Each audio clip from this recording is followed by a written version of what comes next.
السلام علیکم ورحمۃ اللہ وبرکاتہ ناظرین، اعوذ باللہ من الشیطان الرجیم، بسم اللہ الرحمن الرحیم۔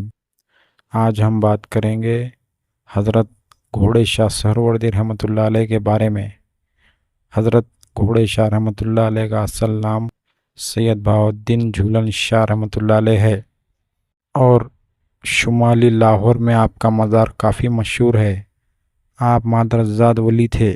حضرت جھولن شاہ رحمۃ اللہ علیہ کا سلسلہ نسب حضرت سیدنا جلال الدین مخدوم جہانیاں جہانگش رحمۃ اللہ علیہ سے ملتا ہے۔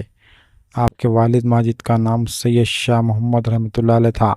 آپ اونچ شریف کے رہنے والے تھے۔ حضرت شاہ محمد رحمۃ اللہ علیہ کے دادا اپنے بزرگوار کی وفات کے بعد لاہور کے نواح کی طرف آئے، اور پھر ان کی اولاد میں سے سید عثمان لاہور میں آ کر آباد ہو گئے۔ حضرت سید محمد شاہ رحمۃ اللہ علیہ کے 5 بیٹے تھے۔ ان میں سے پہلے کا نام سید حماد الملک، دوسرے کا نام سید بہاؤالدین جھولن شاہ المعروف گھوڑے شاہ رحمۃ اللہ علیہ، تیسرے کا نام سید شاہ عالم، چوتھے کا نام بہاؤالدین شاہ، اور 5ویں بیٹے کا نام نورنگ شاہ رحمۃ اللہ علیہ تھا۔ آپ کی اولاد میں سے اکثر نیک صاحب کرامت بزرگ تھے۔ حضرت جھولن شاہ رحمۃ اللہ علیہ کے دادا کا نام سید عثمان المعروف جھولے شاہ رحمۃ اللہ علیہ تھا۔ وہ اپنے زمانے کے کامل ولی تھے، اور انہی کی دعا سے حضرت گھوڑے شاہ رحمۃ اللہ علیہ پیدا ہوئے، اور آپ کے دادا آپ سے بے پناہ محبت کرتے تھے۔ آپ کے والد اور دادا کی خاص نگاہ سے آپ مادرزاد ولی پیدا ہوئے۔ آپ ذرا بڑے ہوئے تو آپ عموماً اللہ کی محبت میں مگن رہتے تھے اور گاہ بگاہ پھرتے رہتے تھے، اور بچپن ہی سے آپ سے کئی کرامتوں کا ظہور ہوا۔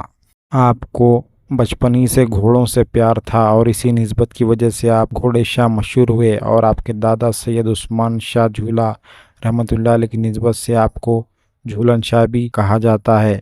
آپ کو گھوڑے سے اتنا پیار تھا کہ جب کسی سے بھی مانگتے تو گھوڑے کی فرمائش کرتے۔ ایک دفعہ ایسا ہوا کہ آپ کے لیے ایک آدمی اسب چوبی لایا۔ آپ اس پر سوار ہوئے اور جوش میں آ کر کہنے لگے، چل میرے گھوڑے چل۔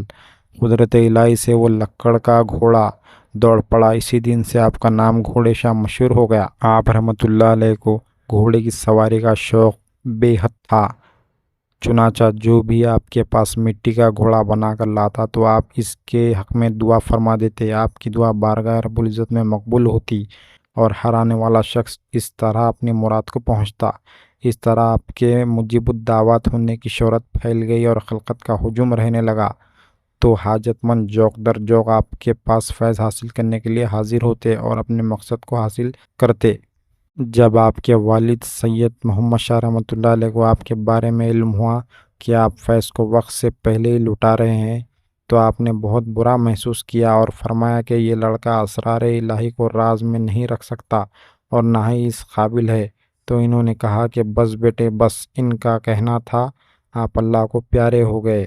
آپ رحمۃ اللہ علیہ کی وفات 11 ربیع الاول 1003 ہجری بمطابق 14 نومبر 1594 عیسوی میں ہوئی۔ یہ مغل شہنشاہ اکبر کا زمانہ تھا۔ آپ رحمۃ اللہ علیہ کا مزار مبارک ایک اونچے چبوترے پر واقع ہے۔ یہ چبوترا گھوڑے شاہ روڈ پر، جو ریلوے اسٹیشن لاہور سے نکل کر سیدھا باغبان پور کو جاتی ہے، مزار اقدس برلب سڑک واقع ہے۔ اس چبوترے پر 3 قبور ہیں، جن میں سے ایک آپ کی اور دوسرے 2 آپ کے اقربا کی ہے۔ مزار کے اوپر ایک قدیم پیپل کا درخت موجود ہے، اور نیچے ایک دوسرے احاطے میں بھی آپ کے اہل خاندان کی قبور ہے۔